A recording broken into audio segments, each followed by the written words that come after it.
Kau tahu apa yang ku perlukan,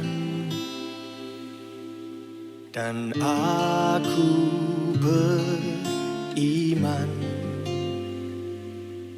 Walaupun tak kulihat, tak kurasakan, Engkau sedang bekerja.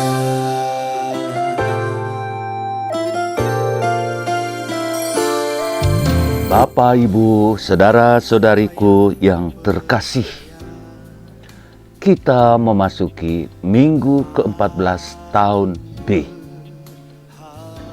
Liturgi minggu ini berbicara tentang iman dan kesulitan untuk beriman. Bacaan-bacaan hari Minggu ini memberi contoh pengalaman dan kesulitan-kesulitan yang dihadapi oleh utusan Tuhan. Yeskiel sebagai nabi yang tidak diterima dan ditolak oleh orang-orang Yahudi. Yesus juga dalam Injil yang mengajar di sinagoga di desanya ditolak dan tidak diterima oleh orang-orang Kanaan. Sementara Paulus dalam bacaan kedua mengalami penolakan, mengalami kesulitan. Namun bagaimana dia tetap percaya meskipun di mana-mana dia mengalami kesulitan dan penolakan. Bapak, Ibu, saudara-saudariku yang terkasih, itulah gambaran singkat bagaimana orang beriman. Tentu tak terkecuali kita juga mengalami hal yang sama. Dan bagaimana pengalaman Anda dalam beriman? Tentu ada kesulitan, bukan? Benar. Namun, bukan berarti karena kesulitan lalu kita menyerah. Kita harus tetap berjuang, tetap bersemangat menghadapi kesulitan-kesulitan dengan senyum dan gembira, tabah, tetap percaya kepada Yesus. Siapa yang tekun dan setia di jalan Tuhan, mereka akan menang. Mereka dapat mengalahkan kesulitan. Amin, Bapak Ibu. Amin. Nah, Bapak Ibu, saudara-saudari, kaum muda dan anak-anak yang saya kasihi. Dalam bacaan pertama, kita mendengar dan membaca bagaimana Tuhan Allah begitu keras terhadap bangsa yang dipilihnya, bangsa Israel. Ia berkata kepada Yeskiel, "Hai anak manusia, aku mengutusmu kepada anak-anak Israel, bangsa pemberontak dan yang selalu melawan aku." Hatinya sudah degil.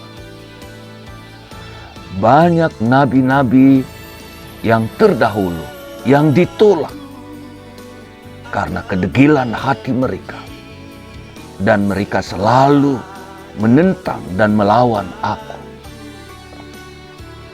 Kepada merekalah aku mengutus engkau. Entah mereka mendengarkan, entah tidak, engkau kuutus, engkau harus pergi.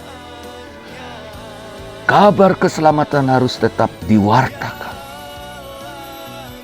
Mereka akan tahu. Dengan demikian, seorang nabi ada di tengah-tengah mereka. Pergilah, jangan takut, jangan cemas. Kemudian dalam Injil kita mendengarkan bagaimana orang-orang Kanaan menolak Yesus. Karena Yesus orang Nazaret. Dia pergi mengajar di sinagoga mereka. Yesus berkhotbah dan membuat mujizat di Kafarnaum. Dari Kafarnaum dia khotbah di desanya. Dan itu pada hari Sabat. Bapak, Ibu, saudara-saudariku yang terkasih, pada awalnya orang-orang di kampung sangat takjub dan heran.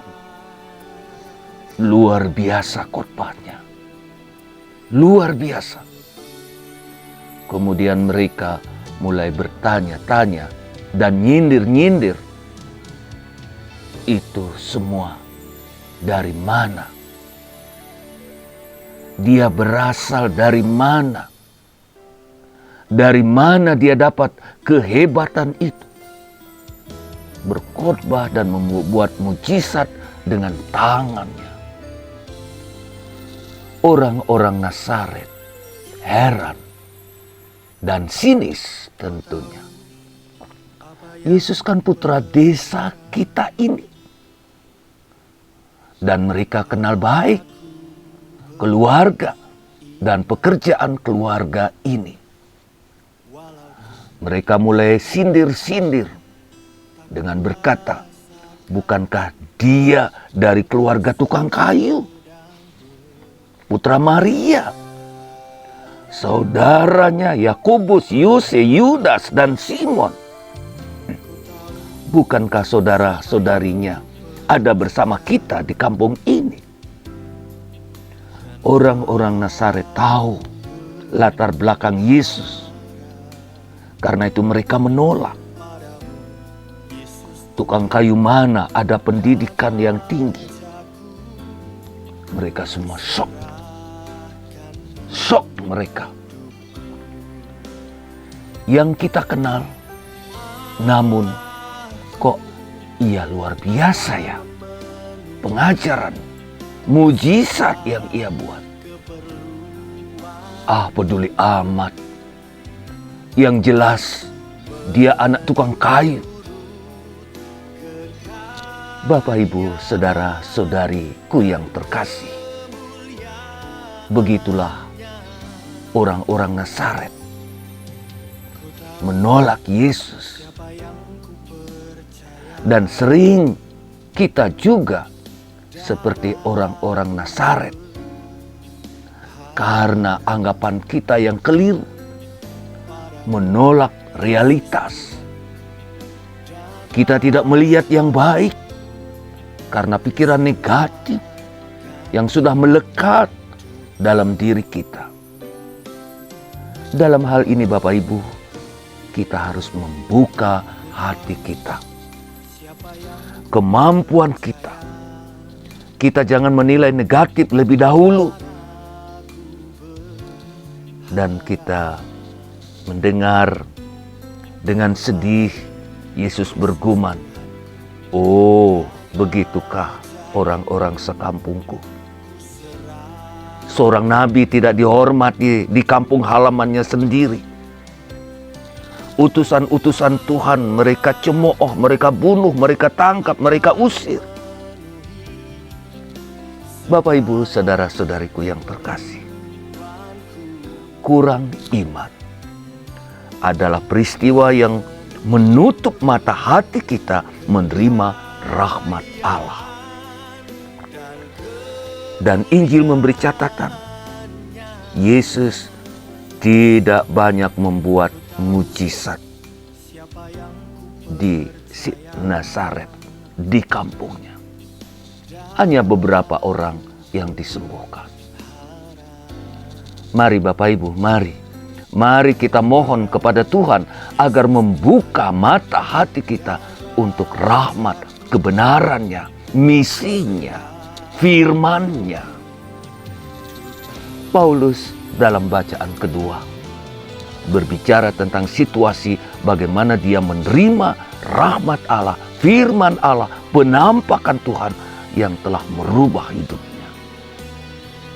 Ia menerima banyak rahmat dan banyak mujizat yang juga dilakukannya, dan mujizat yang dia terima dari Allah. Ia berkhotbah. Memang banyak kesulitan, bahaya, cemoohan, penolakan yang dia terima. Berapa banyak gangguan yang dialaminya dalam pelayanannya mewartakan firman Tuhan. Seperti Tuhan tidak mau tahu, katanya. Tuhan berkata kepadanya, Paulus, rahmatku cukup untukmu. Kuasaku nampak justru dalam kelemahan. Firman ini bagi Paulus menjadi cahaya ilahi yang meneguhkan dia. Duri-duri dalam pelayanan harus diterima dengan iman. Ia berharap tentunya ada intervensi campur tangan Allah di dalam kesulitan yang dialaminya dalam pelayanan. Tuhan katakan, rahmatku sudah cukup. Rahmatku sudah cukup.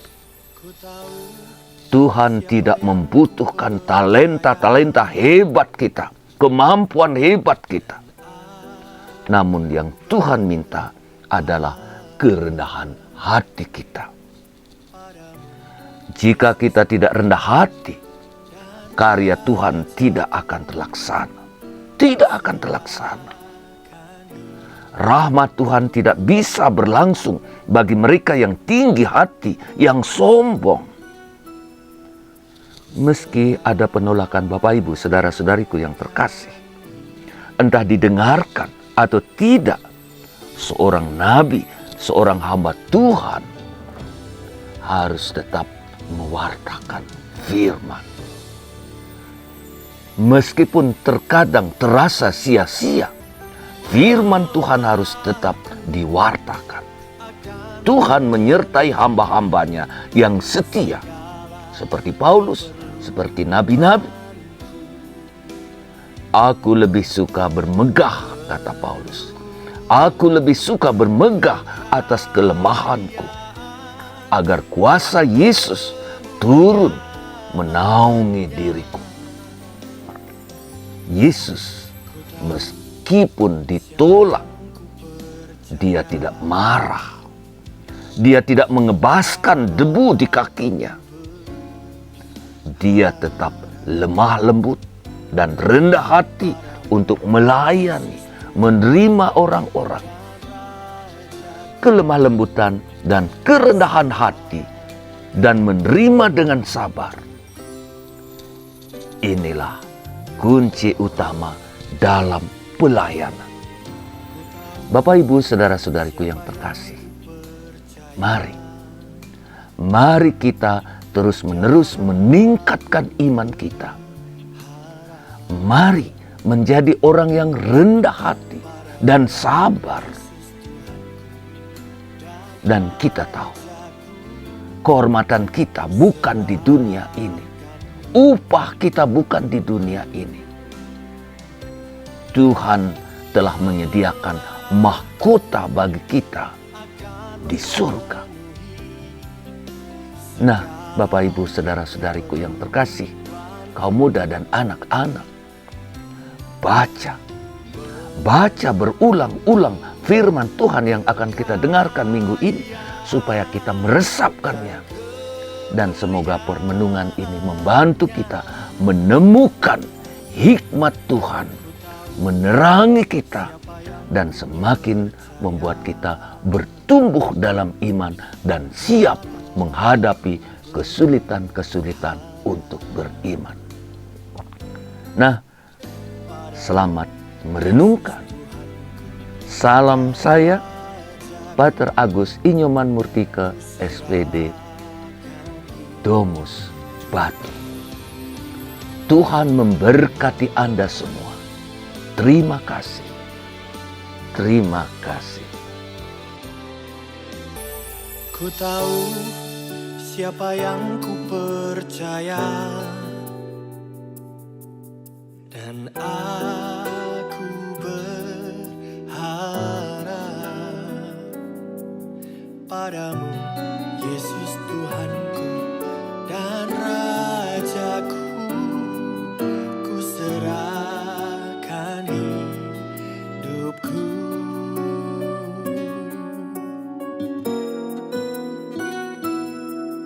Ku serahkan hidupku.